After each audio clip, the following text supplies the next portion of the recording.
Hello all, welcome to my channel. అందరూ ఎలా ఉన్నారు? ఏంటి ఏదో చెప్ప పట్టుకొని వచ్చింది ఏదో వేసేస్తుంది అనుకుంటున్నారా? ఏం లేదండి, మొన్న మేమైతే బీచ్కి వెళ్ళామన్నమాట. సరే అలా కూర్చొని మురి మిక్చర్ తిన్నాము, అదేవిధంగా టొమాటో బజ్జీ కూడా ఆర్డర్ చేసాము. టొమాటో బజ్జీ మాత్రం ఇంతకీ రావట్లేదు, అంతకీ రావట్లేదు, అంత క్రౌడ్ ఉంది అక్కడ. సరే ఇంకా దీంతో సరిపెట్టేసుకుందాంలే అని చెప్పి బయటకు వెళ్ళి చెత్త తిండైతే తినేసి ఇంటికి వచ్చేసాము. కానీ టొమాటో బజ్జీ తిందాం అనుకున్నాం కాబట్టి మరి ఆ కోరిక తీరలేదు కదా, అది మనతో అవ్వదు కదా, ఎలాగోలా తీర్చుకోవాలి. సరే ఇంక ఇంటికి వచ్చేసాక నెక్స్ట్ డే అయితే మేము టొమాటో బజ్జీ ఇంట్లోనే ప్రిపేర్ చేసేసుకుందాం అని చెప్పి డిసైడ్ అయిపోయినాం అనమాట. సో ఫస్ట్ అయితే మా మమ్మీ మంచిగా పిండి అంతా కలిపేసుకుంది. నేను జస్ట్ వీడియో వరకు మాత్రం కొన్ని అలా నా చెయ్యి యాడ్ చేసాను, తప్పితే అంతకుమించి మనం చేసింది ఏం లేదు. ఇంకా మంచిగా టొమాటోస్ తీసుకొని ఆ పిండిలో డిప్ చేసుకొని వేసేసుకుంటున్నాము. కాకపోతే టొమాటో బజ్జీలో కొంచెం డబుల్ పని ఏంటంటే టొమాటోస్ పైన మనకు పిండి అనేది నిలబడదు కాబట్టి సెకండ్ టైం మళ్ళీ కూడా పిండిలో వేసుకొని మళ్ళీ రోస్ట్ చేసుకోవాలి, లేకపోతే అస్సలు నిలబడట్లేదు. అలా పైన కొద్దిగా ఆయిల్ వేసుకుంటూ బోత్ సైడ్స్ మంచిగా కూడా మా మమ్మీ మొత్తం చేసేస్తుంది. ఇంకా అలా స్లోగా ఒకటి తిప్పేసుకుంటుంది. ఆ రెండు మాత్రం అతుక్కుపోయినాయి. సరే ఎందుకులే విడగొడ్డం అట్టే ఉంచేసాం మేము ఇంకా. సో అలా మంచిగా ఒక ప్లేట్లో కూడా పెట్టేసుకున్నాము. ఇంకా అలా ఇంకొక ప్లేట్ తీసుకొని మురీలు యాడ్ చేసుకున్నాం అనమాట. ఆల్రెడీ హోమ్ మేడ్ మిక్చర్ అయితే మా ఇంట్లో ఎప్పటికప్పుడు ఉంటుంది, మా మమ్మీ మంచిగా ప్రిపేర్ చేస్తుంది.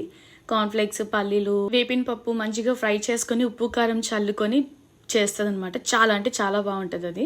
సో ఇంకా అలా అవన్నీ యాడ్ చేసేసుకున్నాం. తర్వాత మంచిగా వాష్ చేసి పెట్టుకున్న కొత్తిమీర యాడ్ చేసేసుకున్నాము. అదేవిధంగా ఆనియన్స్ కూడా యాడ్ చేసేసుకున్నాం చిన్నగా కట్ చేసుకొని. ఇంకా ఫైనలీ టొమాటోస్ అయితే తీసేసాము. పెద్దగా తేడా ఏమనిపించలేదు, బట్ ఏంటంటే లోపల ఆ పైన చూసారా లేయర్ లాగా ఉంది, అది చక్కగా స్టిక్ అయితే సరిపోతుంది, అదైతే కరెక్ట్గా ఉంది. మురీలు యాడ్ చేసాం కాబట్టి మళ్ళీ మేమైతే ఎక్స్ట్రాగా కొంచెం సాల్ట్ అండ్ కారం కూడా యాడ్ చేసేసుకున్నాము. ఇంకా అలా మంచిగా పైన కొంచెం నిమ్మకాయ కూడా పిండేసుకున్నాం అనమాట. యాక్చువల్లీ నిమ్మకాయ నాకైతే సరిపోలేదు, నేను మళ్ళీ యాడ్ చేసుకున్నాను, అది కూడా చూసాను లాస్ట్ వరకు. అండ్ ఇంకా అలా మొత్తం అంతా కూడా చేత్తో గట్టిగా మిక్స్ చేసుకుంటున్నాము. అలా సర్లే ఇంకా మమ్మీ ఏం చేసేదాన్ని, ఇదన్నా హెల్ప్ చేద్దామని అది మాత్రమే చేసిన నేను, అంతకుమించి ఇంకేమీ చేయలేదన్నమాట. చూసారా అంతా కలిపితే ఎంత బాగుందో. నేను అనుకున్నాను ఫస్ట్ ఈ వీడియో చేసినప్పుడు 3 నిమిషాలు ఏం చెప్పాలప్ప బజ్జీల కోసం అనుకున్నా, బట్ ఫైనల్లీ నేనైతే కంప్లీట్ చేసేసాను అనమాట. 3 నిమిషాలు వాగేసాను దీని గురించి. ఇంకా నేనైతే టేస్ట్ చేసేసాను, అసలు స్మెల్కి నోట్లోంచి నీళ్ళు వచ్చేస్తున్నాయి, అంత బాగుంది. అలా టొమాటో బజ్జీ మీద అలా కొంచెం నిమ్మకాయ పిండుకొని తింటాం అంటే సూపర్ ఉంది.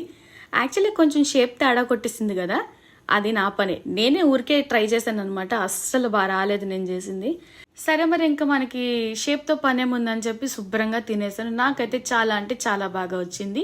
సరే మరి అలా చూసి వెళ్ళిపోకండి, చూసేసారు కదా, నా ఛానల్ని కూడా సబ్స్క్రైబ్ చేసుకోండి. నెక్స్ట్ వీడియోలో మళ్ళీ కలుసుకుందాం, అంతవరకు బాయ్.